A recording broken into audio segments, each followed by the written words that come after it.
Hola, buenas tardes, ¿cómo están? Bienvenidos a mi canal. Esta semana quiero partir el video mostrándole algunos libros. Tenemos, por ejemplo, el Utsuho Monogatari. Miren qué linda la portada. Me encanta esta colección de grandes clásicos de la literatura clásica japonesa de Kadokawa. Tenemos también en esta colección el Ise Monogatari. Tenemos el Heike Monogatari. De otra colección, esta es de Aoi Tori Bunko, es el Genji Monogatari. Ustedes tal vez se están preguntando, bueno, ¿y de qué se trata el video de hoy día? ¿Se fijaron que había algo que se repetía en los títulos de todos estos libros? Todos se llaman algo Monogatari. Y de eso les quiero hablar hoy día. ¿Qué es un monogatari?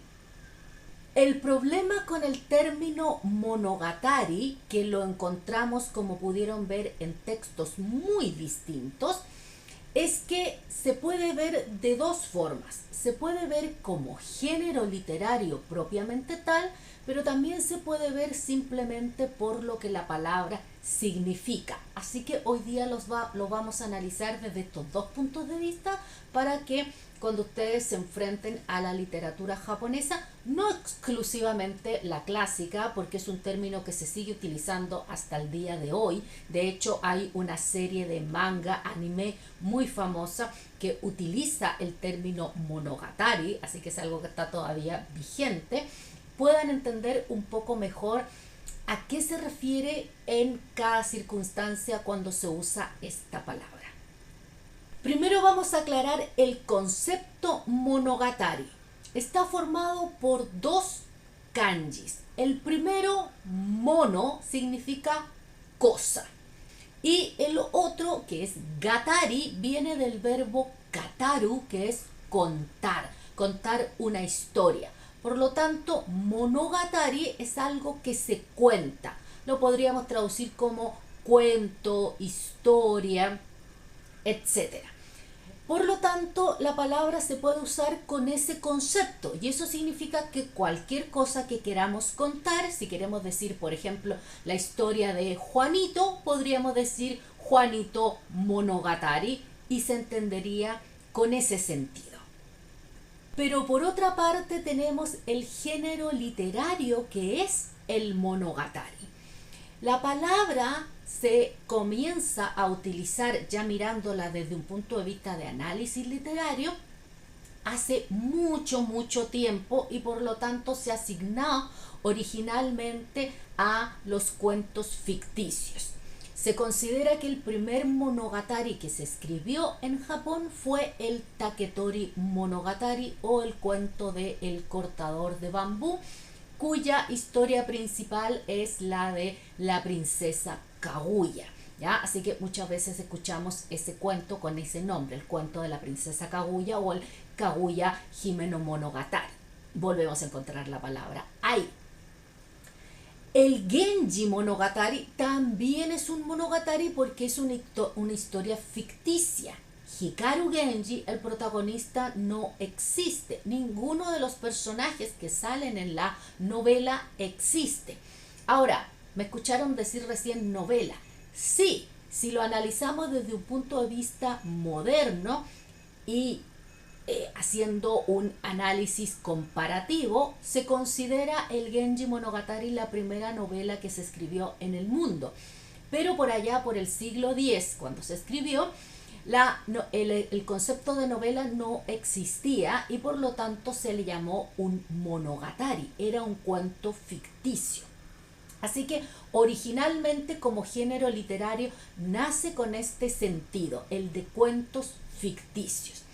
Después, a medida que van naciendo y se va complicando los géneros literarios, se le empiezan a agregar apellidos, por decirlo de alguna manera, y podemos clasificar estos cuentos ficticios dependiendo de qué estilo de historias cuenten. Por ejemplo, tenemos los Tsukuri Monogatari, que son los cuentos que alguien hizo, o sea, una historia inventada. Ahí en esa categoría entraría el Genji Monogatari. Tenemos también los Denki Monogatari, que hablan de cuentos también inventados, pero que incorporan ciertos conceptos fantásticos o mágicos, como podría ser, por ejemplo, el Taketori Monogatari, el cuento de El cortador de bambú.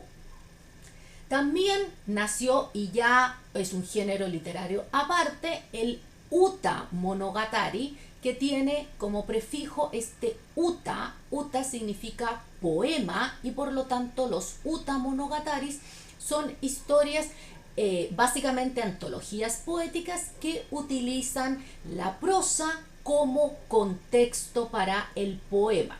El más famoso de todos es el Ise Monogatari.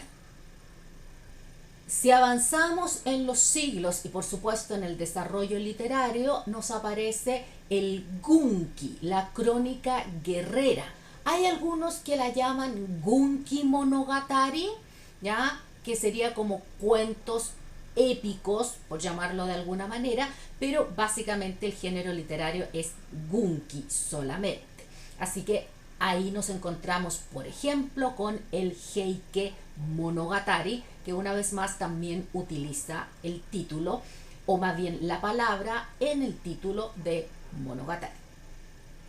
Como pueden ver, entonces, si bien es un término que en sí mismo no es tan complicado, lo podríamos entender simplemente como cuento o historia, dependiendo del uso que se le dé, si solamente lo estamos utilizando por lo que la palabra significa o lo estamos usando como una clasificación literaria, se puede entender y aplicar de manera distinta, y hay que tener eso en cuenta cuando lo utilizamos o cuando lo leemos en el título de un libro, porque no todo lo que diga Monogatari necesariamente va a significar que esa sea su clasificación literaria. A veces simplemente se va a estar diciendo, como decíamos en el ejemplo, el cuento o la historia de Juanito Monogatari.